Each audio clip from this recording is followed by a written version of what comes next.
All right, welcome to Webisode number 4. We are cooking with gas now. This is our final discussion of Bram Stoker's Dracula. Today I want to touch on some of the themes we didn't discuss in the first lecture. Some of these hopefully we've already brought up in the discussion forum, and hopefully you can draw some connections back to your first reflection, which was on the question of religion in the Castle of Otranto and in Frankenstein. And so it's to that very subject that we turn now.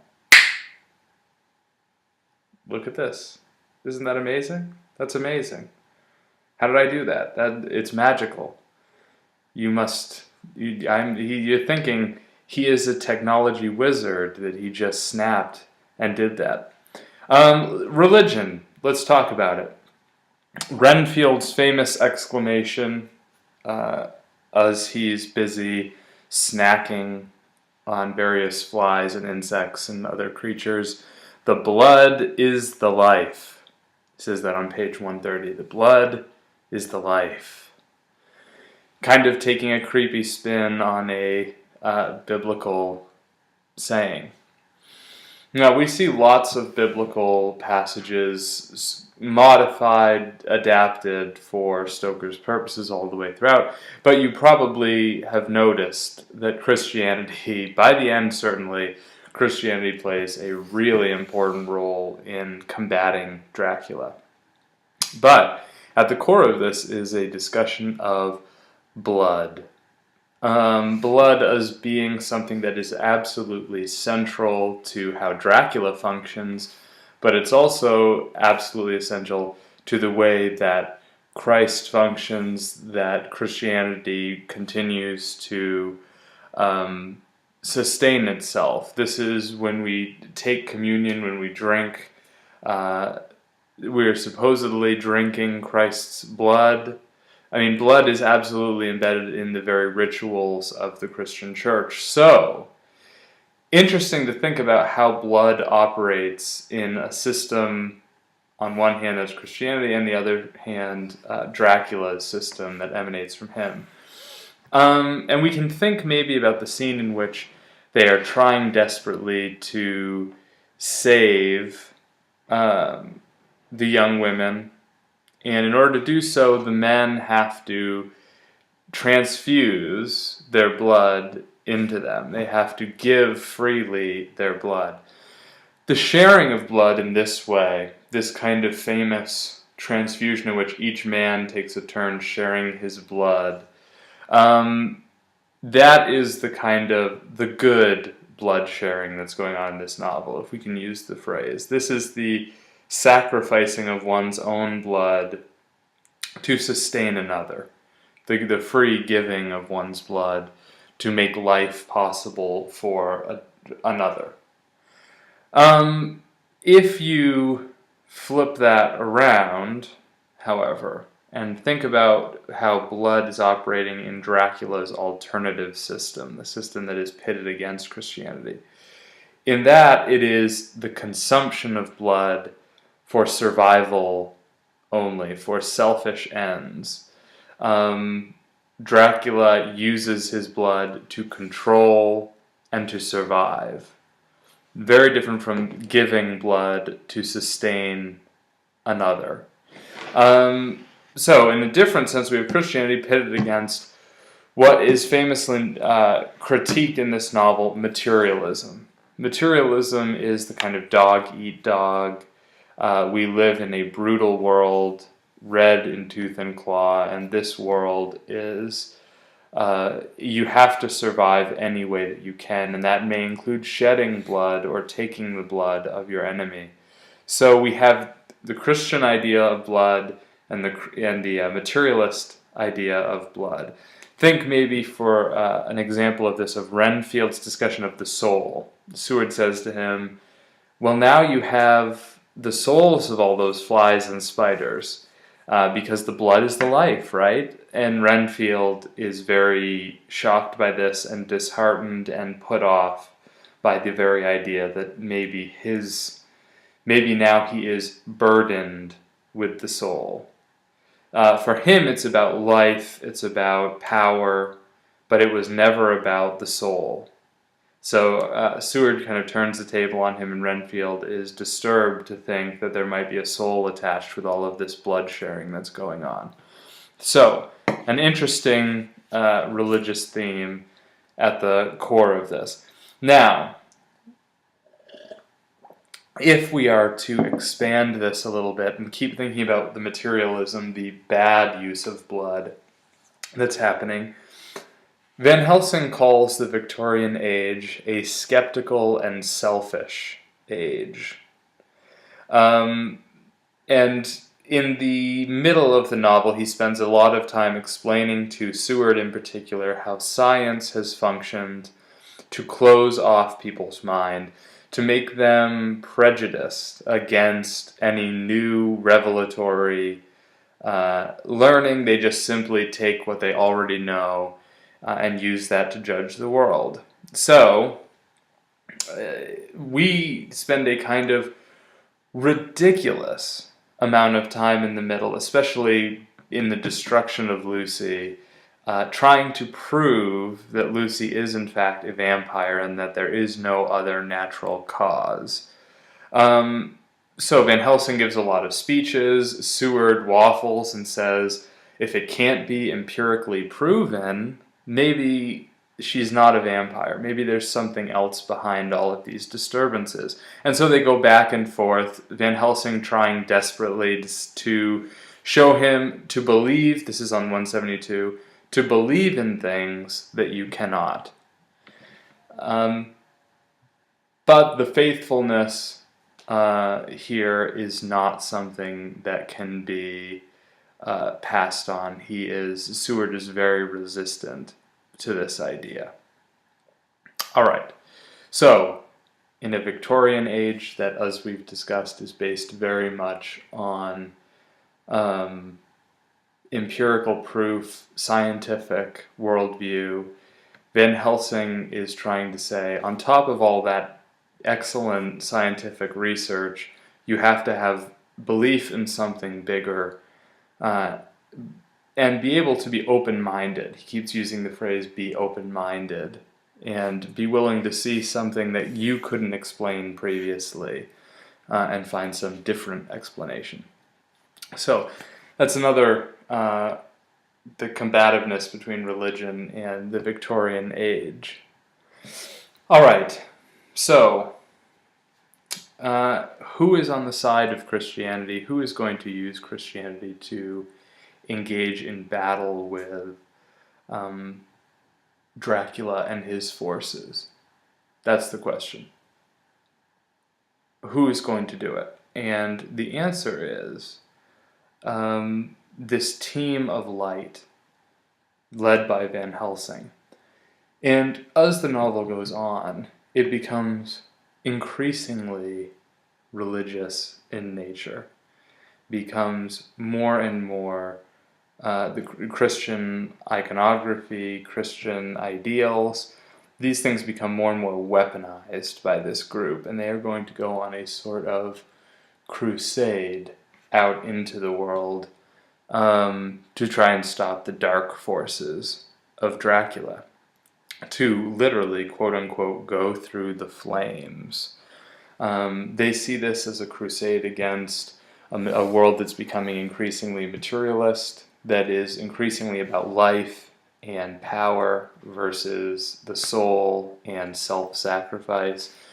So this is a big battle that they're going to go in. So they carry their crucifixes, they carry their holy water, and they go to do battle. In the end, you'll notice the language becomes a little bit repetitive. Increasingly, you have them using phrases, so Van Helsing and Seward and Harker and the whole team using phrases about how they trust in God's will. They're going to simply allow God's will to be the force behind their back, and they will confidently go in and let whatever happens. They're going to proceed with confidence that they are being led by God's will. And that language becomes more and more prevalent as we go towards the final battle with Dracula. So, what is at stake? To kind of wrap up this discussion of the religious themes, in the end, of course, not surprisingly, the weaponized Christianity defeats Dracula in his childlike primitive state. It's a kind of strange Spanish Inquisition remix that we see here. Dracula, what's at stake in defeating him? What's at stake for mankind in the telling of this story, in the triumph of Van Helsing and his team of light over Dracula and his team of darkness? Well, this is on page 209. For if we fail in this our fight, he must surely win, and there where end we? Life is nothing's, I heed him not. But to fail here is not mere life or death. It is that we become as him, that we henceforward become foul things of the night like him, without heart or conscience, preying on the bodies and the souls of those we love best. To us forever are the gates of heaven shut, for who shall open them to us again? We go on for all time abhorred by all, a blot on the face of God's sunshine, an arrow in the side of him who died for man, but we are face to face with duty, and in such case must we shrink? For me, I say no. And that is Van Helsing's cry to kind of rally the troops at their darkest moment. Now, what's at stake, as he just kind of explained, again, is, are we going to become like Dracula? Are we going to become like the heathenous foreigners? Are we going to become like the industrialists, the Victorian industrialists who care nothing for human life and who destroy it or poison its blood life source at its very core? Are we going to become like psychologists, where we simply drain other human beings of their knowledge and of their life for our own benefit, to use that kind of power? This is something that we are very much on the brink in the 1890s of moving completely to materialism and losing all of the religious or non-secular origins of society up until that time. So this is a struggle that Stoker is very much invested in, and something that his readers would have been very passionate about. So the battle is for the heart of Victorian society moving into the 20th century. What do we stand for? Okay. In the end,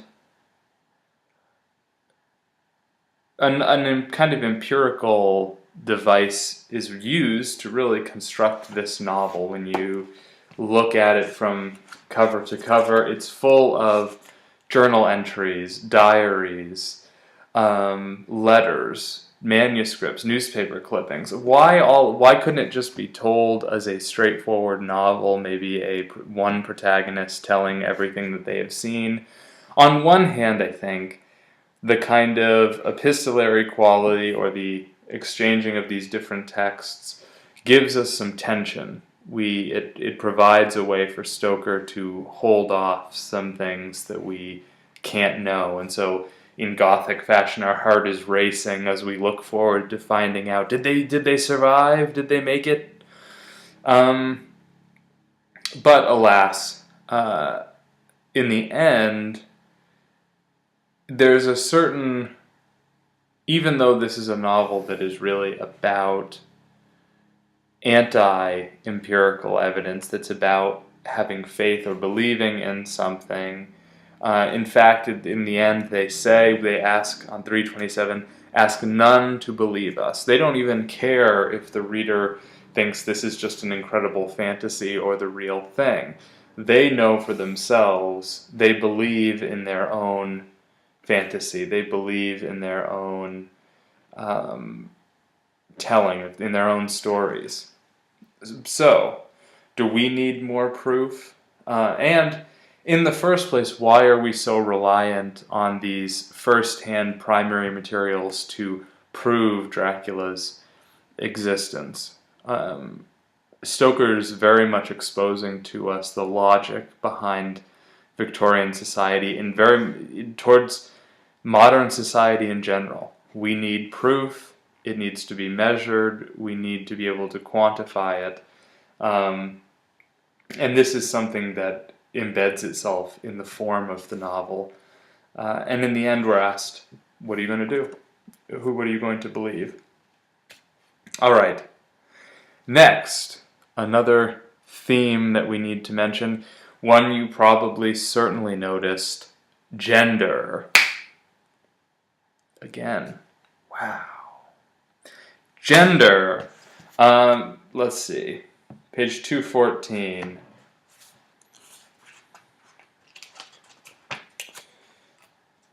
So, Dr. Van Helsing really expresses, I think, the gender roles that this novel is constructing pretty well at the top of 214.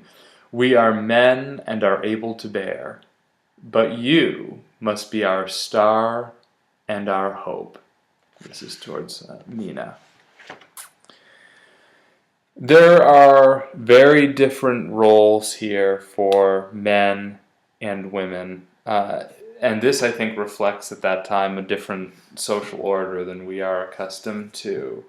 And not unproblematically, we have, at one point they say we need a man's brain and a woman's heart.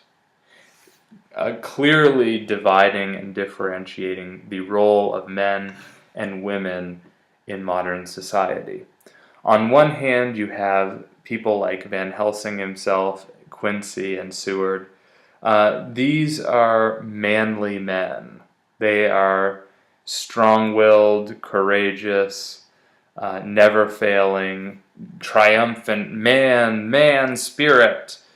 That is the ideal man here. This is the masculine ideal. On the other hand, we have the ideal female in Mina. Lucy's not the ideal female because she ends up being a little bit weak, and maybe the undercurrent of the theme is that she's susceptible, vulnerable, that she possibly willfully invited Dracula in, and that was a kind of moral failing on her part. Mina, on the other hand, is held up as the kind of supreme female figure that we look at. How does she do things? If Van Helsing and Quincy Morris are characters who are manly men who go through strength and courage, Mina is the heart of the group. They are the brain, she is the heart. And she becomes literally the heart of this team of light. If you will remember, the way they locate Dracula and ultimately destroy him is through her kind of internal vision. She sees Dracula because she can intuit him. She can see him through her emotional sensations. She can connect into a world that's on a different level of emotion and intuition that the men simply do not have access to. They're too much stuck in their brains to access those emotional things. So, both are necessary. They need man's brain and woman's heart. At the end of the day, we have to kind of wrestle with this and figure out how Stoker really, as others did, perpetuated certain stereotypes of women as being the sensitive, emotional type, and men being the rational, strong and courageous types. These are stereotypes that are still with us in some capacity and oppress certain figures from being. Men feel as though they can't be emotional. Women feel as though they can't be the brains of the operation. So we have to ask about this divide and see what is the legacy of that and what do we do with it moving forward. The Gothic has really created some bad stereotypes in society, or at least helped cement them in our daily life. So, finally, Let's talk about everybody's favorite subject, America. America! Where do we see America? Why do we need to talk about America? We've been in London and Transylvania. What's the deal with America?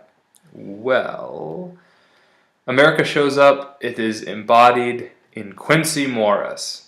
Who is Quincy Morris? Quincy Morris is one of the main heroes, one of the people who saves the day. Quincy, this is on 285, Quincy is all man. Quincy is the kind of strapping, strong, masculine type that we were just discussing. He is, quote-unquote, a moral Viking. How is this representative of America? Obviously, Stoker felt very strongly that America was a valuable nation, an ally, and some kind of city on a hill that he was looking to here and wanted to celebrate. In reference to Quincy Morris, this is on 156. If America can go on breeding men like that, she will be a power in the world, indeed. Indeed. Quincy Morris, if America breeds men like that, she will be a power in the world, indeed. In the end, when they go off to fight Dracula, they all have Winchester rifles. Winchester rifle is the kind of notorious weapon of choice in the American West. The cowboys carried Winchester rifles. A little bit strange that this group of European men is going to go marauding around as though they were a bunch of cowboys with Winchester rifles, but that's how much the American myth is saturating abroad in Europe. The token American strong man is taking a foothold here. In the end, Quincy dies a quote-unquote gallant gentleman, sacrifices himself, embodies the Christian ideal, he lays down his life for his friend, and he remains this kind of transcendent figure that they all look to. Like with the men and women, this is a problematic stereotype, and it isn't necessarily one that reflects any geopolitical realities at the time, but it is one that shows how prevalent the American ideal is. This will be helpful as we move. Next time we're going to discuss horror films, but this is going to be relevant in week 5 when we start discussing the American Gothic, because there's a kind of transfer of power here. Quincy Morris triumphantly leads the charge into the American Gothic. I hope you enjoyed Dracula. There's a lot to be discussed here. It's one of my absolute favorite novels. A fascinating read, really fun and interesting and engaging. So I hope you have lots more to say. I'll look forward to talking with you on the posts. And until next time, the blood is the life. Signing off.